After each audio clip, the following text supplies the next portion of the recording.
All right, I've just spent an enjoyable afternoon in Daggerfall, and part of that reason, and partly thanks, is due to this man, Matt. Matt, thank you very much for joining us today. I want to talk to you about, well, Elder Scrolls Online, might as well, since it's all here and stuff like that.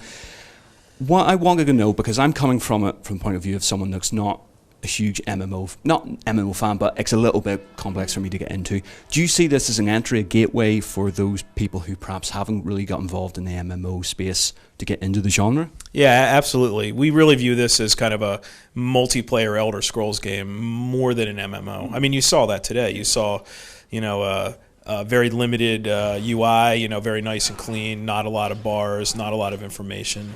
The combat system very much action-based, very much from Elder Scrolls. So it's also soloable. I don't know if you grouped or not in your gameplay, but you can solo almost the entire game, especially the leveling part. So we really want to make Elder Scrolls players who maybe are unfamiliar with online games and MMO terms and things like that to get in, play, have fun, and then kind of get introduced to the multiplayer aspects as they go.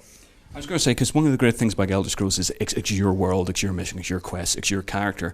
And the thing with MMOs is obviously a player character just appears out of the corner of the screen, everything like that. How do you try and sort of merge those two worlds into one cohesive experience? Well, we have a whole bunch of technology that we can do to make it feel like it's your story. But really, you tell good stories. We have the main story of the game, which every Elder Scrolls game has. You start out in prison, and you end up saving the world. And this is very much, you played Elder Scrolls games, you're very familiar with this. So we have that story too. You didn't see it today, but that is very much solo. You don't have group mates at all. You do it 100%. You're the hero. The NPCs talk directly to you. But in other ways, we promote this kind of you're the hero, or at least you get to make choices, because even if you're in a group and you're talking to an NPC and the NPC gives you a choice, that choice is yours, not your group's. There are no group decisions in this game. Basically, it's if you want to do something, you get to tell the NPC what you want to do, even if you're grouped, and that gives it a single player kind of I am in more control of the world than you otherwise would. What I really loved as well is all the NPCs' voice acting is fantastic, and it's still got that really lovely humour to it. How have you guys sort of like projected that onto the online space? I mean, have you guys sat down and went, right, we have to make this funny, we have to make this real? But, we had a great template to go from, which is the other Elder Scrolls games. And, while you wouldn't call them humorous, they definitely have a lot of humor in them, especially dark, kind of fatalistic humor. So, as you saw today, you go talk to NPCs, and they sometimes have a story for you, and it's sometimes funny, and it sometimes leads you to a quest, but otherwise it's a lot of times just very entertaining. How have you went about sort of deciding on the quest that will be appearing on this? Because again, there's that classic cliche of MMOs. Doesn't seem to be the case with Elder Scrolls Online. As you saw from the content you did today, we started you in Daggerfall City, which is kind of the first large zone of the progression for the Daggerfall Covenant. So what we want to do there is put you in a place where you can turn around and see things to do all around you. You can go into the city. There's a dungeon entrance nearby. You basically follow the mini-map. There are markers on the map as you walk through the world. If you go towards one, you're guaranteed to find content. You're guaranteed to find something to do. You don't need a quest giver to tell you to go there. You can just go into a dungeon, and you'll find a quest giver. If there's needed one, you'll find it there. And if not, you just go in and kill the boss and have fun. For those people that do want to be social, unlike me, and actually do want to group together with friends, I mean, what sort of design mechanics have you got in place to really make that a unified experience? We have a looking for group system and things like that, but we really want players to meet each other in world, kind of a little more organically, because, meeting people in an interface isn't always that much fun, but although we do allow it. But we have things like public dungeons where you can go into a dungeon and other players go into the same dungeon. They're not instance, they're actually in there with you. And our dungeons are a little bit harder than above ground content, so about 1.5 times. So you're going to find yourself in trouble a lot more often in a dungeon, and if you are in trouble and a player comes and helps you, or you see someone that needs help, even though you're not grouped, the game treats you as if you were, shares full experience, shares the rewards. So you're encouraged to meet people, but you're not required to. And then, of course, if you help someone and you have fun, you go through the rest of the dungeon, then you can add them as a friend, and then your social connection starts. Mentioning sort of like where you can solo through the entire game, I mean, it's balanced properly so the solo player can do it, versus obviously playing as a group. I mean, how do you balance out the difficulty level with the different enemies? Oh, yeah. If you solo through the game, it's just going to be a little slower. You can do it all by yourself though, but it'll be slower. If in a group, first of all, you have the social interaction, which is always fun. It's always fun to be around other people.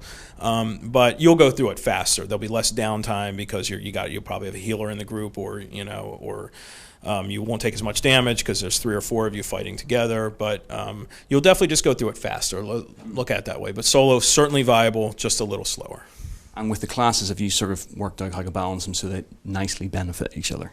Yeah, in fact, you saw that today, which is our class customization or character customization system, where you start out with a template, but you can deviate from that immensely. Like, if you made a sorcerer, you'll start with a fire staff, but you can drop that and pick up a 2-handed sword if you find one and start fighting with it. You can use any weapon you want. You can wear any armor you want, which leads to lots of players having lots of different abilities. So when you group, you can kind of choose what you want to do in that group, and you don't have to do the same thing every time.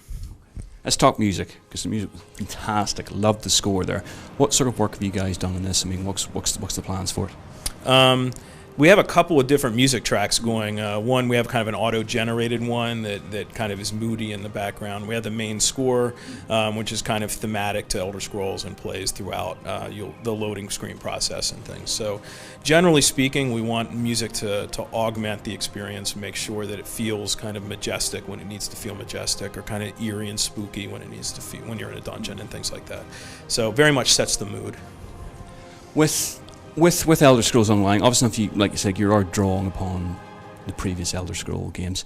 Is this being a case of you guys just cherry picking, going, that was great then, boom, together, or is it a bit more complex, surely? There's parts of that, but it's also a bit more complex, because some parts of the game world haven't been seen, of our game world, haven't been seen since 1994 in Elder Scrolls Arena.